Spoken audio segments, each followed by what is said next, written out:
Saludos, República Dominicana. Soy José Eliseo Almázar, esto es Paneo Semanal. Dando las gracias a Dios por otorgarnos el privilegio de estar aquí con ustedes y a ustedes por hacernos el honor, concedernos el honor de escucharnos todos los sábados por esta Sol 106.5 FM, de vernos en YouTube, en nuestro canal Paneo Semanal, en el canal de RCC Media y de seguir nuestras redes sociales, Instagram, Facebook y Twitter, Paneo Semanal. Saludando a mi hermano Luis Polanco. Muy buenos días, Eliseo Almanzar. Muy buenos días a todos nuestros amigos radioyentes, televidentes, que nos dispensan el favor de su audiencia todos los sábados de 10 a 12 meridiano en este su programa Paneo Semanal. Paneo Semanal, haciendo siempre y como siempre. Primero, dice que la gente dice primero que todo, pero primero que todo no hay nada. No hay nada, absolutamente. Ante todo no hay nada. Pero en primer lugar, bueno, en segundo, pues primero le dimos las gracias a Dios, pero en segundo lugar, sí, queremos felicitar a el equipo que nos antecede, nuestros compañeros aquí en emisora. 6 años. Cumplen 6 años, El Sol de los Sábados. La verdad es que es una propuesta interesante. Un equipo excelente. Es el programa líder en información los sábados. Y queremos un equipo joven, de gente de trato afable, buena formación, y gente que tiene mucho futuro en la comunicación. Promesa de la comunicación dominicana. Así que externarle la felicitación y por su 6º aniversario. Sí, yo me adhiero 100% a esas felicitaciones de parte de nuestro programa y nuestro equipo. Así es. Pues arrancamos entonces. Arrancamos entonces con los acontecimientos de esta semana. Esta semana se vio matizada por un agravamiento de la crisis del gas en Europa. Sigue agravándose. Europa, Alemania principalmente, se quedó sin gas. Ese es por un mantenimiento. Según dice lo que se Rusia, que es por mantenimiento, un mantenimiento que inició y que ha paralizado la más importante red de suministro de gas, que es el Nord Stream 1. ¿Verdad? Ya dicen los alemanes, dicen que ya venía reduciéndose la cantidad de gas suministrado y finalmente Rusia paraliza ese canal de suministro de gas, alegando que tiene también problemas técnicos. Resulta que esos son tuberías de gas que se manejan con turbinas, y esas turbinas son necesarias para empujar el gas desde Rusia por todo el mar Báltico. El Báltico, sí. El mar Báltico hasta Alemania, vía marítima, y necesitan una turbina que la provee Siemens, que es una de las compañías alemanas. Que hay que recalcar, o sea, para ponerlo más en contexto de lo que tú estás diciendo. Hay 3 rutas, desde las cuales Rusia bombea gas a su principal mercado, que es Alemania. Hay una ruta que es a través de Ucrania. Sí. Hay una ruta que es a través de Bielorrusia, que es el Nord Stream 1. Nord, porque Bielorrusia está al norte de Ucrania. Sí, pero el Nord Stream 1 es marítima también. Hay otra que es terrestre, que es la que pasa por Bielorrusia. Exacto. Hay una terrestre y el Nord Stream, el Nord Stream, que es el que está en el mar Báltico, que no ha entrado en operación. El 2 no ha entrado. El 2. Ok, sí que tengo una confusión. Estoy en vivo, ¿eh? Sí. El 2 no ha entrado. Entonces, ¿qué sería la 4ª ruta? Correcto. Entonces, la ruta de Ucrania está en conflicto. En conflicto. Ya fue cortada una vez cuando en el conflicto anterior y Ucrania se quedó sin gas. Exacto. Y varios países europeos que están al oeste. Así es. Entonces, la ruta de Bielorrusia y entonces el Nord Stream 1, que es la que está ahora parada. Eso es así. Es así, correcto. Entonces, la mayor parte del gas europeo pasa por tierra, precisamente pasa por los países aliados a Rusia como Bielorrusia, y el país controlado ahora por Rusia por los ejercicios especiales militares, que es Ucrania. Entonces quiere decir... Operación militar especial. Operación militar especial. Entonces, Alemania específicamente se nutre en un 33% de ese gas ruso, pero resulta que ha venido disminuyendo el caudal de gas suministrado hasta que finalmente Rusia dice no hay más gas. ¿Por qué? Porque hace varias semanas que nosotros dijimos aquí que Europa había determinado cancelar y fijar los precios del gas. Es decir, ellos habían determinado es el precio que vamos a pagar y habían decidido aumentar las sanciones a Rusia y proponer un tope del precio del gas. Y entonces, casualmente, a partir de esas decisiones, pues Rusia comienza a entrar en mantenimiento esas líneas, lo que hace que Rusia ahora hay que llamar la atención de que todas las sanciones que están impuestas a Rusia, ninguna afecta el suministro de gas. Es decir, ellos tienen una cantidad de sanciones, pero ninguna afecta el suministro de gas a Europa, porque Europa ni ningún país del mundo va a ser loco de poner sanciones que le vayan a perjudicar a la misma Europa. Entonces, eso es en teoría. El problema de la Unión Europea es precisamente ese, que las realidades no son las mismas. No son las mismas, y hay que llamar la atención a una alocución que hizo Donald Trump en el 2018, julio de 2018, que todo el mundo criticó y todo el mundo dijo que ese era un loco, porque se fue a una reunión de la OTAN para criticar a todos los miembros de la OTAN, diciéndole que Estados Unidos, que tenía en ese momento el 3.6% de su PIB en gastos militares para la OTAN, y los demás países, solamente 4 países de la OTAN llegaban al 2%. Alemania no llegaba ni al 1.5%, es decir, que no cumplía la cuota trazada. Y en esa reunión Donald Trump dijo que Alemania estaba convirtiendo a Rusia en un peligro mayor. Porque si la OTAN estaba formada para defender a Europa del enemigo que era Rusia, no se justificaba que Alemania estuviera pagándole tanto dinero a Rusia por el suministro de gas y haciéndose dependiente de su principal enemigo. Dijo algo mucho peor. Dijo que los rusos controlaban a los alemanes. Que se estaban haciendo dependientes y que en algún momento Rusia iba a controlar la economía de ese país. Es que eso empezó hace décadas, en el acuerdo de suministro de gas que suscribieron los alemanes con los rusos. Los alemanes les suministraban la tubería. Así es. Y la tecnología, el soporte técnico, y los rusos le daban el gas. Pero ¿qué es lo que dicen ahora los expertos? Dicen la incursión en esa operación especial de Rusia a Ucrania la están pagando los europeos. Por supuesto.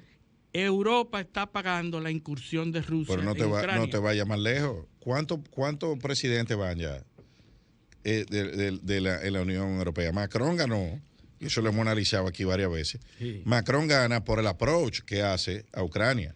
Así es. Eso es lo que le da la victoria electoral. Sí, el manejo. Ese liderazgo. Sí, claro. Él se endosó ese éxito, entre comillas. Y fue el primero que dijo que no se podía humillar a Rusia. Sí. Y que había que darle una posición de prestigio para que fuera más. Pero ya consiguió la reclasificación de energía nuclear como energía verde. Así es. Que que los franceses estaban haciendo el lobbying, pero también se llevó a Boris Johnson, Sí. que los ingleses estaban dispuestos a aguantarle todos sus escándalos y todos sus excesos y su estilo, ¿no? Vamos a decir, atípico, Sí, excéntrico. sí, sí. Lo habían pasado por una estabilidad política, lo estaban dejando pasar. El problema es que eso ahora se unió a un tema de inflación, a un tema económico, y se lo llevó. Tuvo que renunciar y ahora se acaba de llevar a Mario Draghi. Mario Draghi. Bueno, ahí el primer ministro de Italia. Pero no está claro, porque él fue y presentó su renuncia al presidente. Hay que decir que es un a Sergio Mattarella. Mattarella le ha negado la renuncia, porque a pesar de que él presenta la renuncia, es uno de los países donde más estabilidad política hay, donde más claro está el panorama, y ahora acaba de desestabilizarse con este anuncio de renuncia de Mario Draghi. Bueno, pero vamos a darle un poquito la cinta para atrás, porque no es tan estable como se ve, ¿no? Recuerda que la Liga del Norte, un movimiento 5 estrellas, el partido de Conte, es un partido, primero, antieuropeísta, y es un partido radical, son ultras. Sí, son ultra izquierda. Entonces, ese partido estaba apoyando a Draghi. Sí. Y ha perdido el apoyo en el Parlamento, y con eso la mayoría. Sí, no, pero el asunto con Draghi es que él necesitaba pasar una serie de reformas. Exacto. Que llegaron a pasarse aún en contra de los 5 estrellas. Pero el presidente, el primer ministro había reclamado la unidad para poder seguir adelante el programa de gobierno. Perdió el apoyo congresual del partido. Pero las propuestas fueron pasadas en mayoría. Lo que él estaba reclamando era la unificación, que la había reclamado antes y había dicho: yo hago esto con el apoyo de todos. Por supuesto, para que todo el mundo asuma el costo político. Correcto. Pero entonces los 5 estrellas, los grillos que le llaman, se retiran el apoyo, pero aún así las propuestas pasaron en el Congreso. Lo único que él había reclamado, que si no era con el apoyo de todos, no seguía gobernando. Porque él sabe que es muy importante para Italia la estabilidad política en estos momentos de crisis. Recuerda que Italia acaba de aplicar el método Bonsai en su democracia, redujo la representatividad parlamentaria. Y eso es el primer reflejo de eso, es esto. Sí. Ya la dinámica para construir mayorías es diferente. Es diferente, pero se necesitan en momentos de crisis. Claro. Se necesita ese apoyo de todos para salir adelante. He leído artículos en donde habla de el gran apoyo que tiene, a diferencia de otros líderes de Europa, que tiene Mario Draghi. Mario Draghi, incluso la renuncia de él podía desestabilizar los acuerdos políticos que hay entre todas las fuerzas. Y es por eso que Mattarella le ha negado la renuncia. No, espera, vamos a reorganizar. Porque imagínate, si le acepta la renuncia, entonces ahí es donde viene el problema, porque va a tener que negociar para formar una coalición. Una coalición bajo términos distintos, y negociar con radicales es muy difícil. Así es. Estas crisis que se están dando en el mundo entero están produciendo cambios políticos en todos los países.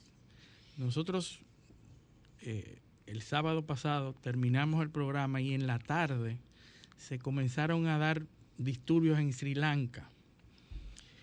La población que estaba en protesta no aguantó más y se lanzó masivamente a las calles. Ese es el Haití de Asia. El Haití de Asia, en donde la mayor parte de su economía estado fallido se ubica en la agricultura, obviamente con un estadio muy antiguo, muy atrasado, pero en algún momento el líder el presidente de Sri Lanka, que ya hoy no está derrocado, había en una de las reuniones del cambio climático, el COP26 del año pasado, creo que fue que se dio esa reunión, había anunciado que ellos iban a producir agricultura orgánica y que se planteaba 10 años para pasar de una agricultura tradicional a una agricultura orgánica. ¿Qué implica orgánica? La primera respuesta es que en Holanda están todos los anaqueles vacíos, los Países Bajos. Correcto. ¿Qué es lo que implica tener una agricultura orgánica? Baja densidad. No puede tener productos químicos, no puede tener esos fertilizantes que son los que producen, que eficientizan la cantidad de cultivos. Y entonces, esas decisiones que se toman siempre en periodos de bonanza, porque siempre hemos dicho aquí que en periodos de bonanza se puede pensar en todo, en agricultura orgánica, en energía limpia, renovable, en miles de cosas. Pero cuando hay crisis, o no necesariamente en periodo de bonanza, cuando algunos problemas básicos están resueltos. ¿Por qué Europa, Alemania, para no hablar solo del caso europeo, pero podemos eso se puede perfectamente dar en otros escenarios como Francia, los países nórdicos? ¿Por qué ahí se está pensando en energía sostenible? Porque hay energía. Porque hay energía y están resueltos los problemas básicos. Exacto, es porque hay. Ahora lo que tenemos que ver es cuál contamina menos. Entonces, para no salirnos mucho el caso del gas alemán es un resultado de más de 30 años. O sea, llevan más de 30 años construyendo toda esa infraestructura y desmantelando la infraestructura vieja. Carbón, nuclear. Entonces, de buenas a primeras, no puede haber un parón para volver a lo que tomó 30 años de desmantelar y armarlo en meses. Y para entonces, no desdecirse, ahora lo que están haciendo es reclasificando esas energías. Los alemanes le compran 220 millones de euros en gas natural diario a los rusos. Así es. O sea, y eso no ha parado, ¿eh? Eso no ha parado. 220 millones de euros diarios. Si tú cierras ese grifo, la pérdida para la caída del Producto Interno Bruto alemán se calcula en un 12%. Si cierran el grifo de golpe. JP Morgan dijo... Es la economía más grande de la Unión Europea, la alemana. La JP Morgan dice que si Rusia deja de exportar ese combustible, ese gas, el precio del petróleo llegaría a los $400 el barril, lo que provocaría una inmediata recesión de toda la zona europea y por ende todos los demás países. Eso es una previsión de que si no se resuelve el problema de Rusia y que si no se logra detener esa aparente amenaza rusa de detener todo, que es un pulso, porque tampoco Rusia puede detener y automalograrse tampoco. Yo tenía un caso una vez de un desalojo y había un grupo de manifestantes y había una señora que es la vocera y dice ella: a esta situación hay que buscarle un derricadero. Porque si no, va a haber un estallido social. A las 4 vamos a un estallido social. Un estallido y un derricadero. Un derricadero y un estallido. Entonces, si a eso no le buscan un derricadero, citando a la señora, va a haber un estallido económico que traerá un estallido social. Eso es así. El asunto está cada vez más complicado. Yo no veo solución a la corta, quizá a la larga, con una muestra de fuerzas como la que se ve tomando la OTAN, demostrarle fuerza frente a Putin. O sea que hay un adversario de Putin que está ahora en el exilio, duró 10 años preso. Era el hombre más rico de Rusia. Duró 10 años preso. Mikhail Khodorkovsky. Y él ha dicho... ¿De los Khodorkovsky de dónde? De los Khodorkovsky del norte de Moscú. Y Khodorkovsky ha dicho que a Putin, si no se le muestra la fuerza y no se le humilla con fuerza, él no va a detenerse. Como lo hizo él, ¿verdad? Por eso está en el exilio. Él lo enfrentó, incluso en las cámaras, en la televisión, se atrevió a pedir democracia y se reunió con él en la cámara. A los 3 días estaba preso. Sí. En una locución que se televisó y en donde él pedía y en donde él denunciaba que había corrupción en el gobierno. A los 3 días tenía una imputación de falta de pago de impuestos por unas ventas que él hizo. Pero cuando se le demostró que no, que había pagado todos sus impuestos, entonces dijo, lo acusó de que había falseado ventas. Entonces, son imputaciones contradictorias, pero le valieron 10 años en la cárcel. Y no vamos a decir todo lo demás adversarios que terminaron envenenados. Hay como 3 o 4 adversarios que se envenenaron. Sí. O sea, terminaron envenenados. Navalny, lo comentamos aquí, Navalny se salvó. Varias veces. Varias veces se salvó de parihuela porque cuando lo envenenaron en un avión, el avión pudo aterrizar en otro sitio y ahí lo salvaron. Y a partir de ahí, bueno, tuvo el valor de volver a Rusia. A que lo envenenaran de nuevo. Es decir, esos regímenes como el de Rusia no se llevan por los mismos criterios que Occidente. El concepto de democracia, Luis. O sea, ¿cuándo en Rusia ha habido democracia? Nunca. Nunca. O sea, la historia rusa te lo dice. No, los habitantes, los ciudadanos no entienden lo que es eso. No saben. Primero ya había una monarquía, los Romanov. Después vinieron los bolcheviques. Sí. ¿Y los bolcheviques eran un gobierno democrático? No, para nada. Para nada, ¿verdad? Después vino la invasión de los alemanes. ¿Y qué fue lo que lo salvó? Bueno, el gobierno férreo y después una limpieza. Y después, o sea, siempre... Eso es lo que ellos entienden como buen gobierno. Eso es lo que ellos entienden, es que no conocen otra cosa. No hay otra... Y antes de eso, es un país que ha tenido que se basa... Su idiosincrasia es la inmensidad de su territorio. Ese es lo primero. Por eso ellos hablan tanto del motherland, de la madre patria. Porque ese es el concepto de grandeza. El concepto unificador es alrededor del territorio que se da. Sí. Y que entonces ha tenido que resistir ataques constantes desde Europa. Sí.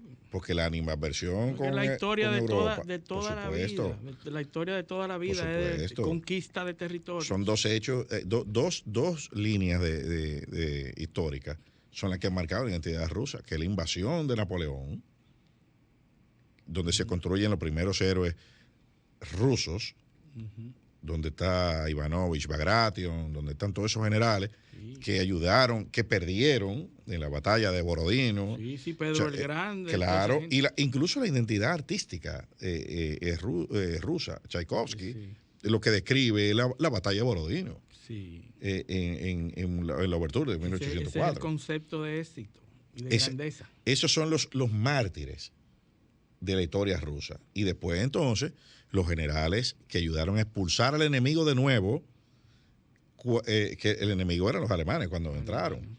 Incluso la operación de expulsión de los alemanes de Rusia se llamaba Operación Bagration. Bagration era por Ivanovich Bagration, que perdió en la batalla de Borodino. Es tanto así, entonces la identidad rusa se construyó en base a esos 2 elementos. Es tanto así lo que tú dices que todavía se evoca esos tiempos para justificar eso. Lo de Ucrania, exactamente. Ucrania no hablan de los ucranianos, hablan de los nazis. Exacto. ¿Qué es lo que dice y la narrativa que uno escucha de parte de Rusia es la desnazificación. Desnazificación, y los nazis han sido expulsados, los nazis. Por supuesto. Y seguiremos combatiendo a esos nazis Y tú dices, pero ¿nazis de dónde? Porque Bueno, Ucrania pero es no que tiene nada que ver con los nazis. la explicación de eso es en la Segunda Guerra Mundial, cuando parte del ejército del ejército ucraniano, o lo que había, se alió con los alemanes por el sentimiento antirruso. Y ahí es que se forma el famoso batallón Azov, que era una de las armas propagandísticas al principio de esta operación y que de repente lo han sacado. Ya nadie habla de eso. Nadie habla. Del batallón Azov, que fue quien traicionó a Rusia y se unió con los alemanes, y los alemanes entonces lo aniquilaron cuando controlaron Ucrania. Y por eso el cerco de Mariupol tiene una significación histórica. ¿Cómo se llamaba cómo se llama el sitio? El mar de Azov. ¿Cómo se llama el sitio, el bastión de la resistencia del cerco de Mariupol? Azovstal. Sí. La acería de Azov. Evocaciones a claro, esos tiempos, todos. Eso lo convirtieron en un símbolo histórico. El batallón Azov, nazi, antirruso, sí. Y los rusos entonces ahí descargaron toda su ofensiva y lo dejaron no dejaron nada ahí. Entonces es un tema, un control de narrativa. Mientras tanto, Rusia invade una ciudad en esta semana, donde se viraliza la imagen de una niña con síndrome de Down de 4 años, y entonces la narrativa de Occidente saca provecho de esa situación de que los rusos bombardearon un hospital en una ciudad, y ahí mataron a esa niña de 4 años con síndrome de Down. Es decir, de ambos lados se utilizan narrativas para sustentar sí, claro. acciones.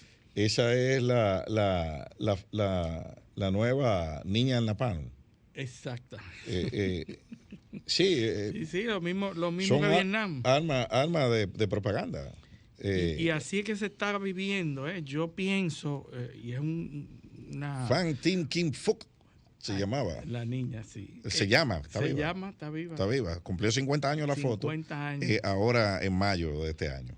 Increíble cómo se maneja la narrativa, y así es que se pelean la guerra. Ahora, claro. Yo pienso, en una opinión... Ana Frank en la Segunda Guerra Mundial.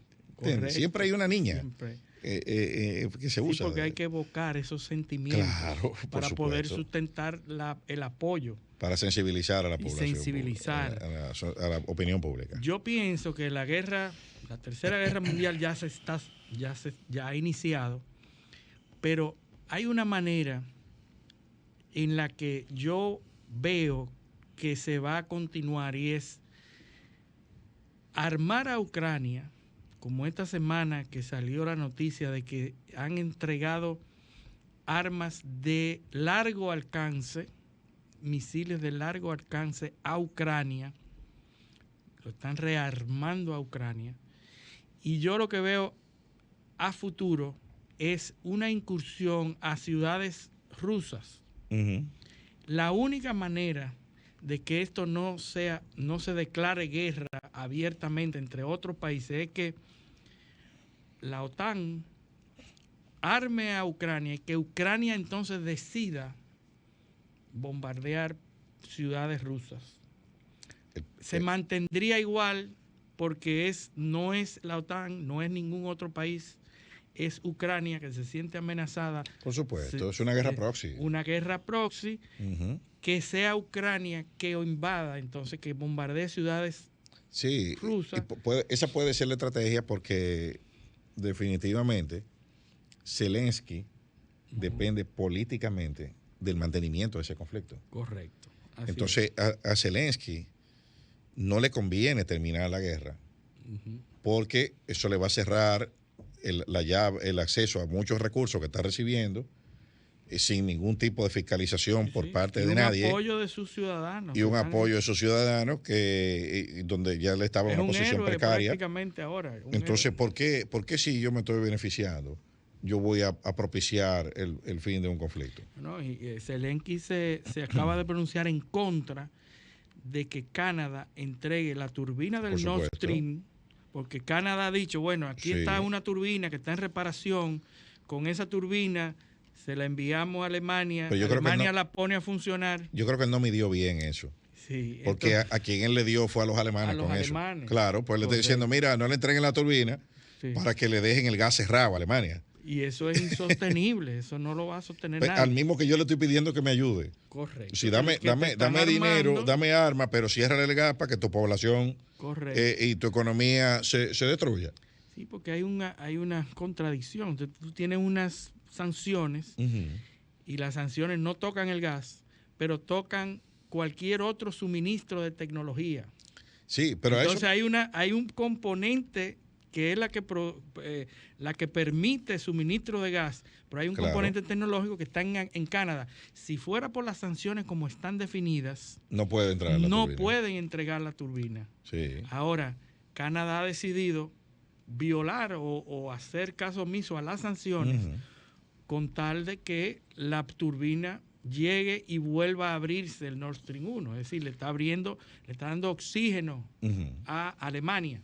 Sí, entonces, Entonces precisamente, Zelensky se opone a esa... son 220 millones de euros diarios. No hay manera. Eso no hay forma. No hay forma de que eso se pueda bloquear. Y un 12% del Producto Interno Bruto que está en juego. Bueno, y de la economía, de una de las 5 economías exportadoras más grandes del mundo. Y una Europa que está afectada con una ola de calor tremenda. Se está muriendo la gente, Sí. 40 grados centígrados, Sí, pero después va a venir la de frío. y después viene la de frío. En 2 meses está la de frío y esa sí necesita mucho gas. Así es. Sobre todo en los países del este de Europa. Pero bueno, tenemos que irnos a nuestra primera pausa, Sí, Luis. nos pasamos. Vamos a... Bueno, que comenzamos un chin tarde porque había un cumpleaños aquí antes.